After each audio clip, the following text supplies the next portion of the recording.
이번 시간엔 많은 사람들이 잘못 알고 있는 여러 가지 의료 사실에 대해 알아보고 사실인지 아닌지 저와 함께 팩트 체크를 해보겠습니다.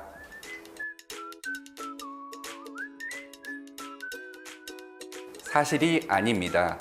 앞서 말씀드린 것처럼 신경치료는 치아 내부 치수를 제거해 통증을 없애는 치료입니다. 충치가 깊어서 치아가 약해질 수는 있어도 신경치료가 치아를 죽게 만드는 것은 아닙니다.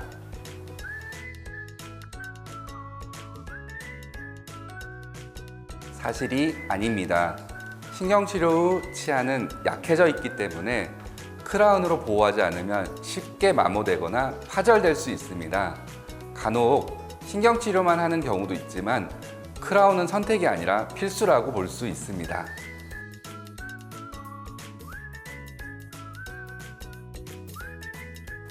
사실이 아닙니다. 오히려 유치가 빠지기 전까지 자리를 잘 유지해주면 영구치는 틀어지지 않고 잘 자랄 수 있기 때문에 유치도 신경치료를 하는 것이 좋습니다.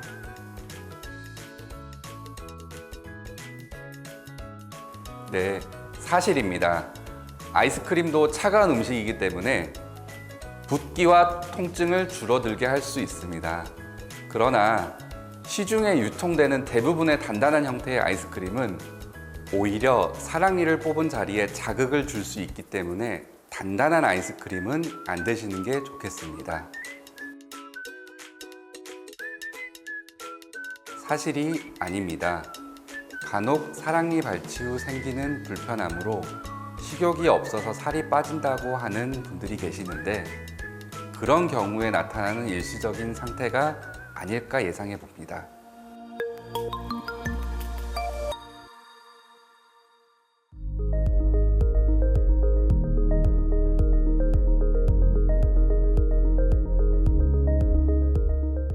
오늘의 건강 프렌즈 마지막 코너인데요. 오늘의 주제를 저만의 3가지 키워드로 요약해 보겠습니다. 첫 번째 키워드, 치통은 층간소음이다. 윗집이나 옆집에서 소음이 들리면 처음엔 서로 주의를 주면서 배려하면서 넘어가는데요.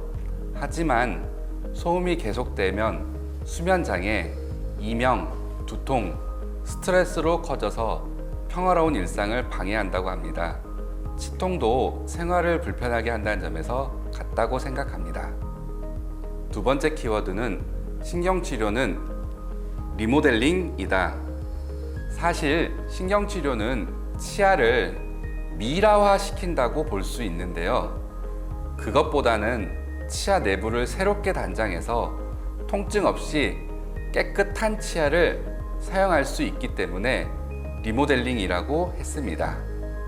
세 번째 키워드는 사랑니는 아픈 손가락이다. 사랑니도 내 몸에서 자라는 소중한 치아인데 자라는 위치나 방향이 문제가 생겨서 신경 쓰이게 만들고 어쩔 수 없이 발치해야 한다는 점이 비슷한 것 같습니다. 오늘은 저와 함께 신경치료와 사랑니 발치에 대해 알아보는 시간이었습니다. 평소 시큰거리는 통증이 있거나 사랑니 발치를 염두하고 계셨던 분들께 아주 유익한 내용이었을 것 같은데요. 마지막으로 사랑니 발치 후 편안한 일상생활을 위해서 올바른 찜질 방법에 대해 다시 한번 강조드리겠습니다. 사랑니 발치 후 나타날 수 있는 붓기나 부종은 보통 발치 후 48시간에 가장 심하고 이후부터는 점차 감소하는 것이 일반적입니다. 발치 후 48시간까지는 혈관을 수축시켜 상처 부위로 가는 혈류량을 줄이고 생체 반응을 늦춰 염증과 붓기 그리고 통증을 줄여주는 냉찜질을 해주는 게 좋습니다. 사랑니 발치 후 48시간이 지난 후에는 혈관을 확장시키고 혈액순환을 원활하게 해서 회복에 필요한 영양 공급을 빠르게 돕는 온찜질을 해주는 게 좋습니다. 치아는 노후 삶의 질 향상을 위해 아껴 주어야 하는 소중한 자산입니다. 평소에 양치질 꼼꼼히 하시고 정기적으로 치과에서 검진도 받으시면서 충치균으로 인한 감염에 미리 대비할 것을 말씀드립니다.